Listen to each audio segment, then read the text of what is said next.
ગુજરાતમાં ઉનાળાની ઋતુની શરૂઆત થઈ ચૂકી છે, ત્યારે કાળઝાળ ગરમી વચ્ચે ધારી ગીર પૂર્વ વન વિભાગ દ્વારા સિંહો અને વન્ય પ્રાણીઓ માટે 250 જેટલા પાણીના પોઈન્ટ ઊભા કરવામાં આવ્યા છે. ગીરના સાવજો માટે વન વિભાગ સજ્જ બન્યું છે. ધારી ગીર પૂર્વના વન વિભાગ દ્વારા સિંહો અને વન્ય પ્રાણીઓ માટે ખાસ વ્યવસ્થા કરવામાં આવી છે.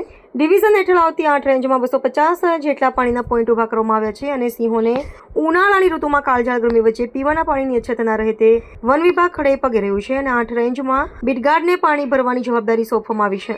ધારી ગીર વન વિભાગ સિંહો અને વન્ય પ્રાણીઓના સંરક્ષણ અને સંવર્ધન બાબતમાં કટિબદ્ધ રહ્યું છે. આ સમગ્ર બાબતે ડીસીએફ વિકાસ યાદવ દ્વારા માહિતી આપવામાં આવી છે.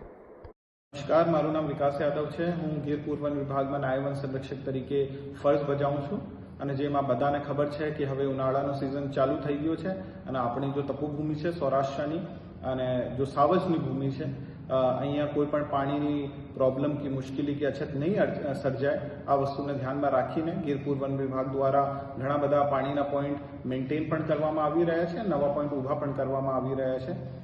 ગીર પૂર્વ વન વિભાગમાં 250 આજુબાજુ પાણીના પોઈન્ટ અત્યારે ચાલુ છે. આમાં મોટે ભાગે આપણી જો નવીન ઉર્જા છે, આપણી સૌર ઉર્જા છે, સોલર પાવર જેમને કહેવાય, સોલર આધારિત પાણીના પોઈન્ટો છે.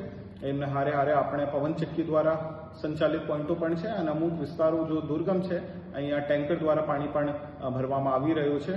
અને ગીર પૂર્વ વન વિભાગ ફક્ત અને ફક્ત આપણું જો હાવજ છે અને મોટો પ્રાણીઓ છે એમના માટે ચિંતિત નહીં છે, પણ આપણે જો નાના જીવડા કહેવાય અને આપણી જો પરાગનયનની આપણી જો એક પદ્ધતિ હોય છે ઇકોસિસ્ટમમાં, આ સારી રીતે ચાલતી રહે એમના માટે પાણીના કોથળા પણ નાખવામાં આવી રહ્યા છે અને ઘણી બધી ભૂમિ ભેજની કામગીરી, સોઇલ એન્ડ મોઇશ્ચર કન્ઝર્વેશનના વર્ક્સ પણ ગીર પૂર્વ વન વિભાગ દ્વારા કરવામાં આવી રહ્યા છે.